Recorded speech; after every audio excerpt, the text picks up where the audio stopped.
ওই লাইটটা ইঁদুর কত অনেকগুলো ইঁদুর আছে বাইরে নেই চলে এটা বাইরে এবার কথা হলো সেটা না ভেতরে আর আছে কিনা সেটা এই ঘরটায় কি থাকে থেকে শুরু করে সবই থাকে খুলে দিচ্ছি দাঁড়ান 1 মিনিট আগে এটাতে আমি ব্যবস্থা করে নিই। এটা কি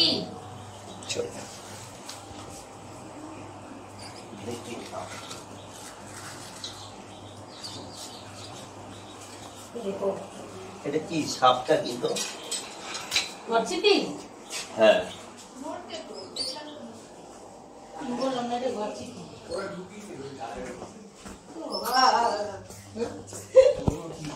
অনেক ইঁদুর পড়েছে অনেকগুলো তো ইঁদুর হয়েছে বলে আমি আজকে ওষুধ দিয়েছি 2 দিন ধরে দিতে পারছি না দাদা ওই অফিসে চলে যায় আর আঠা আনতে পারছি না ভুলে যাচ্ছি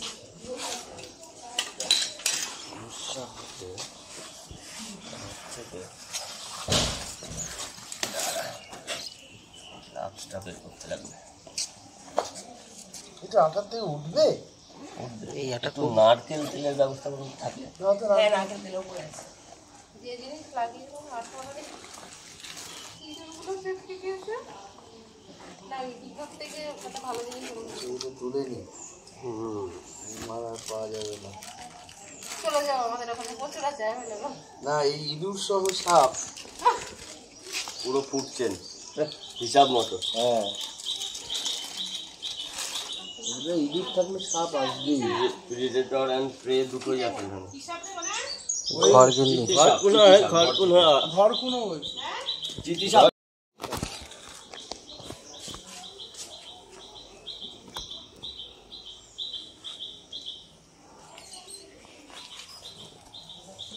নারকেল তেল দাও এমনি ডাইরেক্ট এমনি নারকেল তেল নেই পড়বেও না হ্যাঁ পড়বে ঝাঁকাতে হ্যাঁ ঝাঁকা পড়বে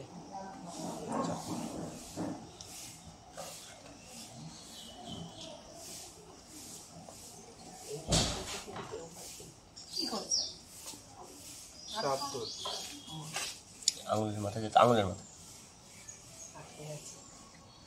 ভালো মতন নাটা ওই দুটো ছাড়া পড়ে যাবে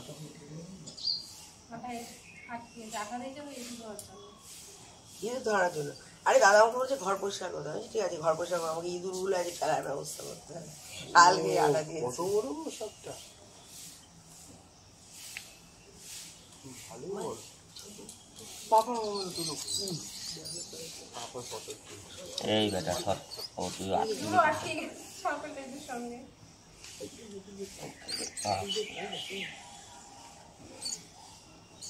কামড়ে দেয় আবার ওগুলো কামড়ায় মুখটা তো এদিকে ভিডিও করতে পারবে না পাপা জায়গা নেই মেমোরি মেমোরি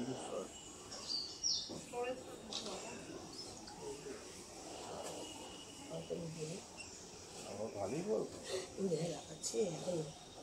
পেলাম হবে না জানতে হচ্ছে ধরেছে এটা তুমি ধরে নিয়ে যাও ছেড়ে দিও না না আমি তো ছেড়েই দিই জঙ্গলে গিয়ে এখানে ছাড়বো না কিন্তু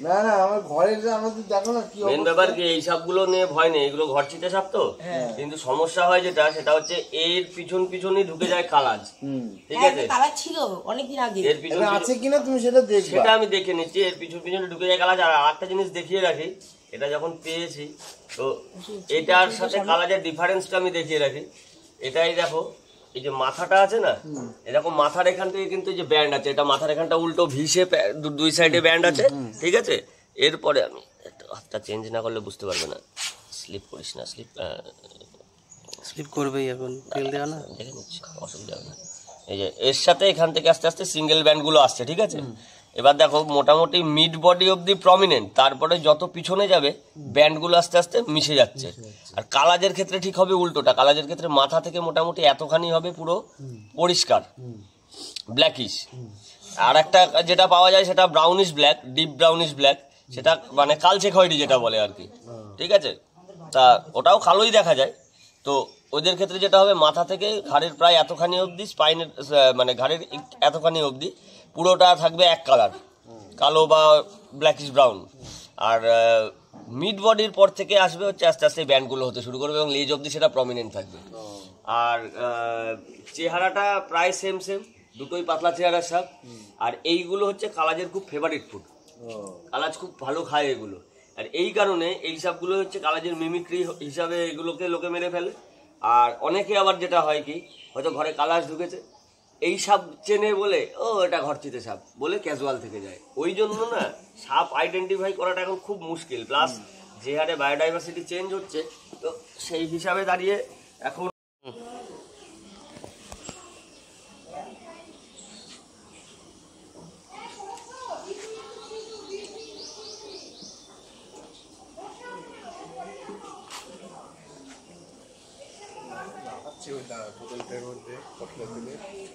এই ইঁদুর থেকে এর উপর তুলে দেওয়া তো একবার ট্রে। তো আপনারা দেখলেন কিছুক্ষণ আগে যে একটি কমনওয়েল স্নেক, মানে যেটাকে বাংলায় ঘরচিতি বলা হয়, নন ভেনোমাস, সেই সাপটি এক বাড়ি থেকে রেস্কিউ হলো। ইঁদুরের যে কল হয়, এখন নতুন এক ধরনের ডায়েরি পাওয়া যায় বই টাইপের, তো তার মধ্যে আঠা দেওয়া থাকে। তো তার মধ্যে অনেকগুলি ইঁদুর পড়েছিল, তার সাথে সাপটাও আটকে গেছিলো ইঁদুরের পিছন ইঁদুর খেতে ঢুকে। সাপটি বেশ অ্যাডাল্ট সাইজের আছে, উলফ স্নেক। তো সেটিকে এইমাত্র রেস্কিউ করা হলো। এবার এসছি রিলিজের জায়গায়। সাপটি আঠার মধ্যে প্রায় ডেস্ট্রয়েড কন্ডিশনে ছিল, সেখান থেকে তাকে অনেক কষ্টে রিকভার করা হয়েছে রেস্কিউ করে। তো এখন এদিকে রিলিজের পালা। তাও এখনও মনে হচ্ছে গায়ে কিছু কিছু আঠার পজিশন রয়েছে, তো দেখি। হ্যাঁ, কিছু কিছু জায়গায় এখনও আঠা টাচ হচ্ছে।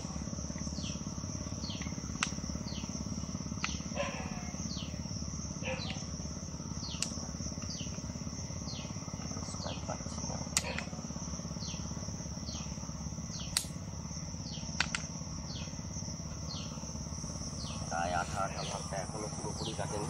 বেশ দেখছেন বড়ো সাইজের, ভালো সাইজের। তাও তাকে আমরা তেল দিয়ে ছাড়িয়েছি, হালকা জল টল দিয়ে ওয়াশ করে দিয়েছি। এখন সাপটিকে আমরা ছেড়ে দেবো।